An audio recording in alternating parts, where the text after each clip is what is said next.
O Brasil alcançou uma taxa de informalidade de 38,7%. São mais de 39 milhões de trabalhadoras e trabalhadores atuando na informalidade. São mais de 8,5 milhões de pessoas desempregadas no Brasil, o que representa 6,1% da população brasileira com idade para trabalhar.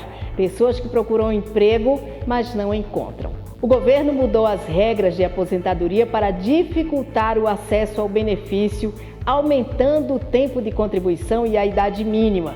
A reforma da Previdência, aprovada em 2019, alterou as diretrizes do sistema de aposentadoria do Instituto Nacional de Seguro Social, o INSS. As mudanças nas regras de aposentadoria previstas para este ano, resultado da reforma da Previdência, exigem atenção redobrada de quem está planejando solicitar o benefício agora em 2025. Essas alterações, embora graduais, impactam diretamente as formas de acesso à aposentadoria e reforçam a importância de um planejamento previdenciário bem cuidadoso. A aposentadoria por tempo de contribuição, por exemplo, ainda pode ser utilizada por quem atingiu os requisitos antes de 13 de novembro de 2019. Esse direito adquirido, garantido pela Constituição, assegura que homens com 35 anos de contribuição e mulheres com 30 anos tenham acesso à regra antiga, mesmo que ainda não tenham solicitado benefício. Esse direito também pode ser ampliado com o uso de períodos especiais, como a insalubridade, que aumenta o tempo de contribuição. Para quem ainda não completou os requisitos, as regras de transição continuam sendo a principal porta de entrada para a aposentadoria. Em 2025, a regra de pontos será necessário alcançar 102 pontos para os homens e 92 pontos para as mulheres. Essa pontuação é a soma da idade com o tempo de contribuição. Além disso, o valor do benefício será calculado com base em 60% da média salarial, acrescido de 2% para cada ano adicional de contribuição até o limite do teto do INSS, atualmente fixado em R$ 7.786.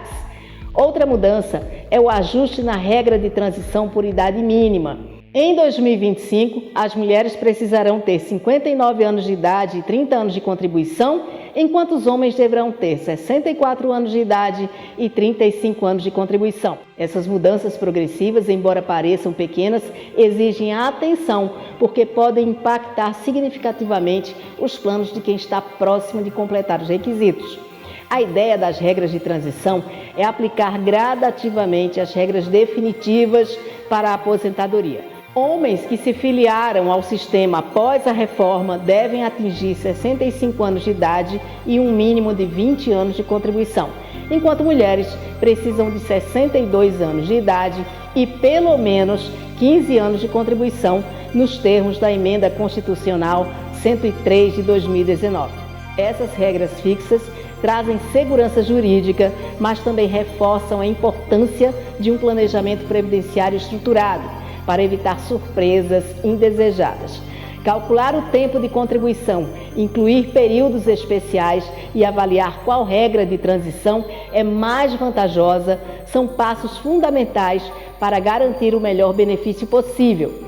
Além disso, o acompanhamento jurídico pode ajudar a evitar erros no processo de concessão e assegurar o respeito aos direitos do trabalhador. Mas por que foi necessária a reforma da Previdência? À época, o déficit previdenciário era insustentável. Inspirou até um meme para a sigla INSS, quando se dizia: isso não será suficiente, deixando claro que os ganhos da aposentadoria não seriam suficientes para manter o mesmo padrão de vida que o assalariado tinha antes de pendurar as chuteiras. O meme mostrou uma realidade. Os efeitos da Previdência insustentável só devem ser sentidos nos próximos anos. A reforma da Previdência é considerada a maior mudança no sistema previdenciário brasileiro nos últimos 50 anos e deve gerar uma economia de 855,6 bilhões de reais aos cofres públicos em 10 anos. O déficit previdenciário existe basicamente porque os gastos do governo para pagar benefícios são maiores que a arrecadação. Também a expectativa de vida do brasileiro aumentou, o que significa mais pessoas recebendo benefício por mais tempo.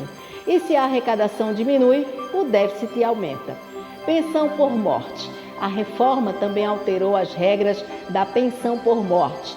Antes, se o segurado que morreu era aposentado, a viúva recebia 100% do valor da aposentadoria dele. Agora o valor é de 50% da aposentadoria, mais 10% para cada dependente, limitado a 100% do valor. Uma viúva sem dependentes, por exemplo, receberá só 60% do valor da aposentadoria do segurado que morreu. Para quem não é aposentado, o INSS faz um cálculo da média salarial de acordo com as novas regras, para então aplicar a regra dos 50% sobre o valor, mais 10% para cada dependente. O valor não pode ser menor do que o salário mínimo. Auxílio-doença. No caso do auxílio-doença, a mudança foi do cálculo do benefício, que passou a ser de 91% da média salarial. Antes eram considerados 80% dos maiores salários de contribuição, descartando as menores contribuições.